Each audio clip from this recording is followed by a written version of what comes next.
Hey y'all, good to see you here on Grassroots Gardening. I'm Ryan, and today I'm going to show you how you can easily make compost right in your own backyard. So stay tuned to this one, so it's going to be a pretty good one. And remember, the more you know, the more you grow. Well guys, if nothing else, this video has helped me to clean out my fridge, because I've got that's a big old bag of produce that I was going to throw out anyway, and some scraps and what have you. So let's ride to GreenGo, to our compost facility real quick. Let me show you how we make it up there. Then we're going to come back here and we're going to build it on a much smaller scale, and I'm going to show you step by step how to build your own compost pile. Guys, we're now at GreenGo Recycling. This is where we make our compost that goes in our product called the good stuff. It's also where we make the mulch with all the wood waste that we divert from the landfill. So come on, let's go check it out. So right behind me here, you see where people have brought in the material. It gets stockpiled here before it goes to the grinder. Once the waste is stockpiled and then it gets segregated, it comes to this big girl right here, the 1,000 horsepower grinder. So this huge machine will take and chip it up into little chips like you can see in that pile right there behind me. And then, depending upon what we need to make, it'll either go to compost or it'll go to mulch production. So once the material's chipped up, if it doesn't go to the mulch production, then it comes to the compost yard. That's where it gets blended with stuff like manure. Here in the background, that's our nitrogen source. It'll get blended, homogenized together, and then we even add microbes, these special beneficial insects that break the material down quickly and efficiently. So here's one bag of the inoculant. So there's probably a literal gajillion microbes in that bag. And so it's just, they're colonizing. Let's see if I can find a hole here and I'll show you guys. They're colonizing on just aged compost. Now of course they're microscopic so you can't see them, but what we do is take that material and spread it down the top of each one of these windrows, we'll call them. They're just a row of the manure and the chips mixed together, along with grass clippings and leaves and all the sticks and logs that went through the grinder. So once we sprinkle them down along the top, then we water them. And what that does, that wakes them up, and then these guys get to work. They start breaking the pile down from the outside in and cooking it, as we call it. The reason we call it that is because these piles will get up to in excess of 150 degrees internal temperature. Those microorganisms are giving off heat as they're breaking down the material. And so that's why we refer to it as cooking. And so in about 2 months, this pile will be ready to be screened and then aged and then ready to go into the garden. So fast forward 2 months, the material has cooked, and now it's time for the screening process. That's what this big, huge machine does right here, is spins it around in the trommel and screens out any of the large particles and leaves us with just a real nice fine compost. We'll walk down here and look at some.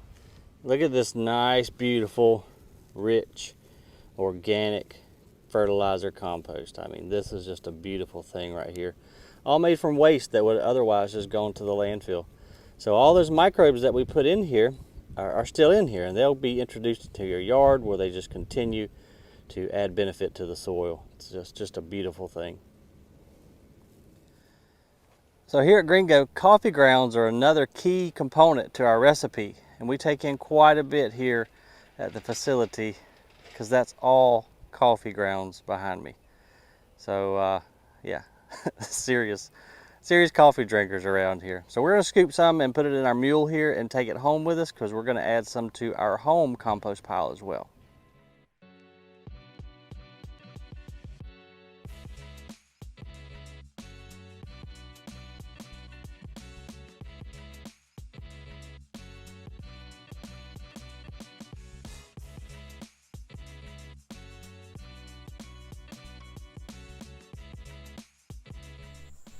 I hope y'all enjoyed that little tour of GreenGo.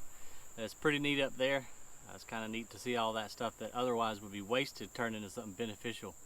But I don't want that to get confusing to you guys or intimidate you at all. We've been working on that for years and years. Composting is as simple as it gets.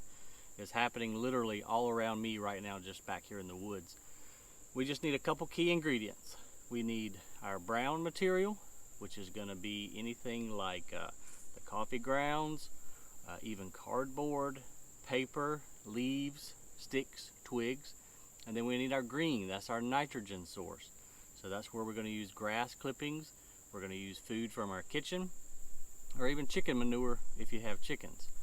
And then we need air and water. The microbes must be able to breathe, and they have to have moisture. So with just those 4 things, I don't care who you are, anybody can compost. And also, I don't want you to get hung up on ratios of, oh, I need this many parts of carbon, which is the brown, to this many parts of nitrogen, which is the green. So don't focus on that. It's going to happen no matter the ratio. It really will. Now we're going to shoot for just a 50-50 today, because for home composting it seems to work just fine. It's worked fine for me for years, but I'm going to build one from scratch today. Now I'm just out in the backyard. We live out in the country, and so I don't really have to worry about neighbors seeing my compost pile. It may be different for you, and so if it is, then you may want to look into some of the in-vessel composters, which are like the barrels that you turn occasionally, and they've got some buckets that make them and stuff like that. I've never used those, so I can't give you great info there, but you could do this at home. And if you needed to screen it a little bit, I have in the past used pallets, to put around 3 sides. Could even put a little gate on the front if you needed that 4th wall to really hide it. But with those 4 ingredients, brown, green, air, water, you can compost. And like I told you a while ago, it's happening right here behind me. I'm going to show you right now.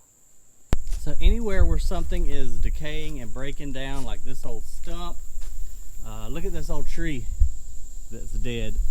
Look in here. Oh yeah, this is what I want you guys to see. Check this out.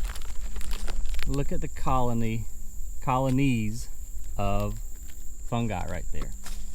So this is good stuff, and we're going to take this over and we're going to use it. Now, the reason we would want to use this is because just as we inoculate our windrows up at the compost site, you're doing the exact same thing with this here, because these fungi right here is party USA for them. I mean, there are gajillions on there, and so these naturally exist everywhere, but we want huge numbers. The more we can get in our compost pile, the quicker it's going to break down and the better off we are. So we're going to take this and we're going to put it on the bottom of the pile to help the pile breathe, get that oxygen in there, but also just to add, a couple million party goers right off the bat. Okay, so again, this is just a real basic pile, and I've just collected these sticks just right off the floor of the woods over there. And when I mentioned air and mentioned the compost pile breathing, what I meant is we want to create a chimney effect. So those microbes are living in there, they're partying, they need to breathe. So if we have voids at the bottom of our pile, then air can come through there and it's going to suck it in at the bottom, and it's going to go out the top. And everybody in there is going to be able to breathe. We're going to keep it somewhat moist, and they're going to be happy, and they're going to break this stuff down really, really quick. So I'm just going to break these twigs up and sticks, and I'm going to put them all on the bottom just like that. So when we add our other material, this is the bulky stuff. Like I said, that air can get in there. And we're going to build this just like a cake, layer upon layer. So what I'm going to do, we even got this pineapple core. Just throw him on the bottom. And so now what I'm going to do, I'm probably going to go ahead and add some of our coffee first. I forgot about our fungi parties. They really are fungi, so you get it? That's so corny. Anyway, look how many there are. That's crazy. There's, who knows how many there are on that thing. This wood will break down too into compost, but it's also going to do, like I said, just give us that airflow. So that's that. Let's go ahead and add some of our coffee now. Then we can add some of our grass clippings, because we had to cut grass today. And any plastic or whatever that may get in there, chunk that out to the side. It's not going to break down in our lifetime. And then when we have our final material too, we don't want to be putting plastic out in the yard.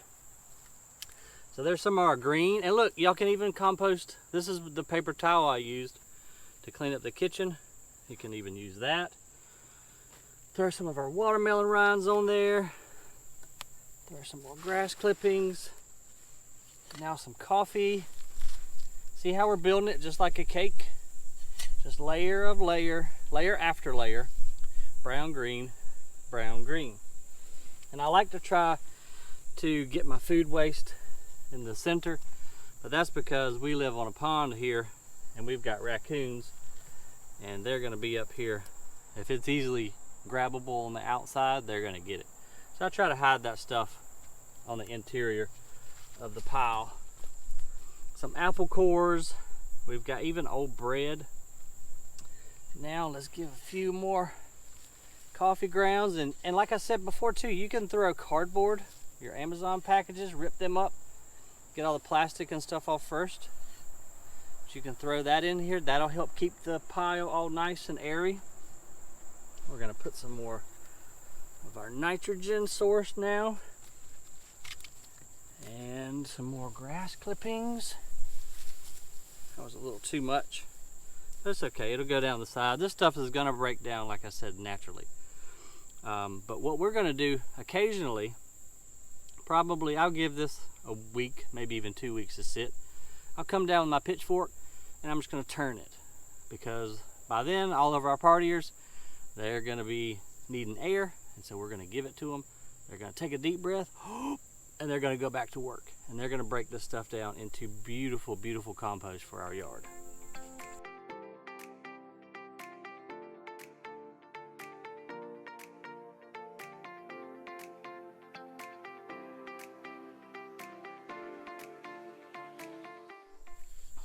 And so there you have it, folks.